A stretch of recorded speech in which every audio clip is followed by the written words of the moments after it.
जय श्री कृष्ण दर्शकों, भक्ति ज्ञान चैनल में आप सभी का बहुत बहुत स्वागत है।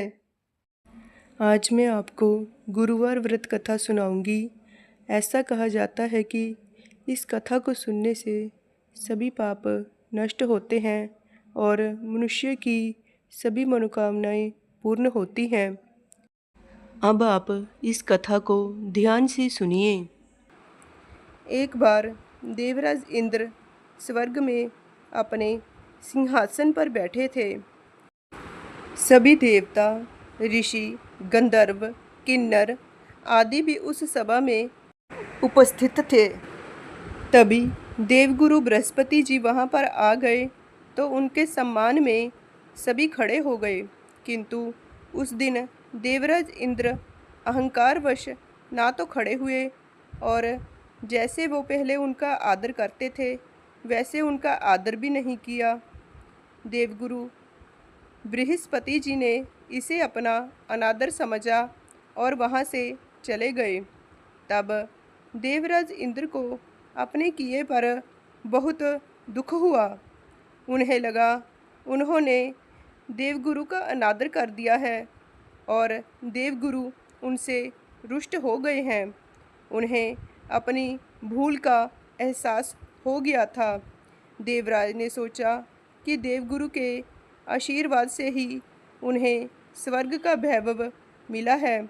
वो अपने क्रोध से सब कुछ नष्ट भी कर सकते हैं। इसलिए उनसे क्षमा मांगने का विचार कर देवराज इंद्र उनके पास गए।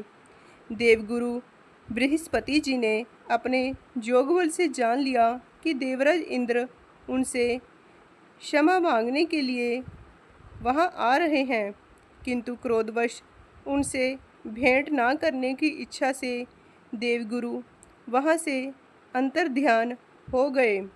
तब देवराज इंद्र को देवगुरु बृहस्पति जी वहां नहीं मिले तो वे निराश होकर वापस लौट आए। यह समाचार जब दैत्यों के राजा वृषवर्मा ने सुना तो उसने दैत्य गुरु शुक्राचार्य से भेंट की और उनकी आज्ञा से इंद्रलोक पर आक्रमण कर दिया। देवगुरु की कृपा प्राप्त न होने के कारण देवता दैत्यों से हारने लगे। तब देवताओं ने ब्रह्मा जी को सारा वृत्तांत सुनाया और उनसे सहायता मांगी कि वो उन्हें दैत्यों से बचाए। तब ब्रह्मा जी ने उनसे कहा कि तुमसे बड़ा अपराध हुआ है जो तुमने देवगुरु को क्रोधित कर दिया। अब अगर तुम अपना कल्याण चाहते हो तो त्वष्टा ब्राह्मण का पुत्र विश्वरूपा जो बड़ा तपस्वी और ज्ञानी है उसे अपना पुरोहित बना लो, तभी तुम्हारा कल्याण हो सकता है। ब्रह्मा जी के वचन सुनते ही देवराज इंद्र त्वष्टा के पास पहुंच गए और बड़े ही विनम्र भाव से त्वष्टा से निवेदन किया कि आप हमारे पुरोहित बनकर हमारा कल्याण करें।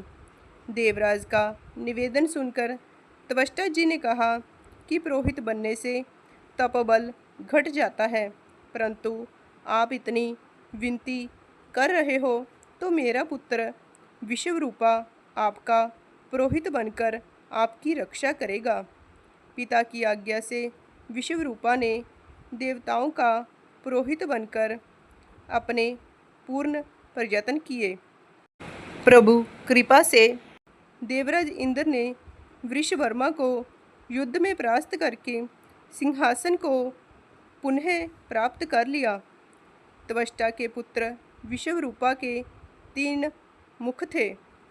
एक मुंह से वह सोमपल्ली लता का रस पीते, दूसरे मुंह से मदिरा और तीसरे मुंह से अन्न आदि का भोजन करते थे।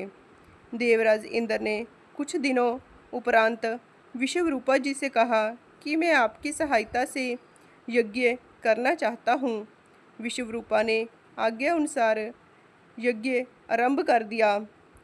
तब विश्वरूपा जी से एक दैत्य ने कहा कि तुम्हारी माता दैत्य की कन्या है, इसलिए हमारे कल्याण के निमित्त इस यज्ञ में आप एक आहुति दैत्यों के नाम पर भी दे दिया करेंगे तो आपकी कृपा होगी। विश्वरूपा दैत्य की बात मानकर यज्ञ में आहुति देते समय दैत्यों के नाम धीरे धीरे से लेने लगे। इस कारण यज्ञ करने पर भी देवताओं के तेज में वृद्धि नहीं हुई। देवराज इंद्र को जब सारा वृत्तांत पता चला तो उन्होंने क्रोध में आकर विश्वरूपा जी के तीनों सिर काट डाले। मदिरा पान करने वाले मुंह से, भंवरा सोमपल्ली लता का रस पीने वाले मुख से, कबूतर और अन्न आदि खाने वाले मुंह से तीतर बन गया। ब्रह्महत्या के प्रभाव से इंद्र का स्वरूप ही बदल गया।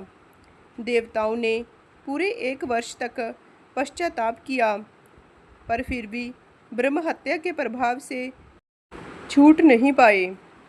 तब सभी देवताओं ने ब्रह्मा जी से प्रार्थना की कि वह देवगुरु बृहस्पति जी को साथ लेकर उनकी सहायता करें। तब ब्रह्महत्या के पाप के 4 भाग किए गए। उनमें से एक भाग पृथ्वी को दिया। इसी कारण धरती कहीं ऊंची, कहीं नीची और कहीं बंजर होती है।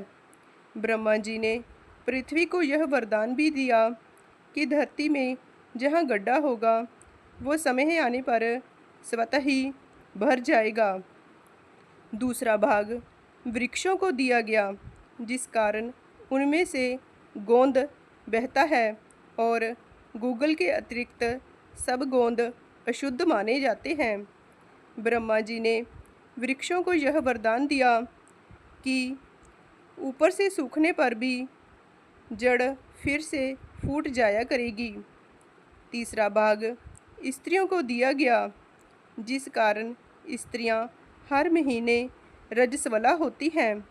प्रथम दिन वो चांडालनी, दूसरे दिन वो ब्रह्मगातिनी और तीसरे दिन वो धोबिन के समान रहकर चौथे दिन शुद्ध होती हैं।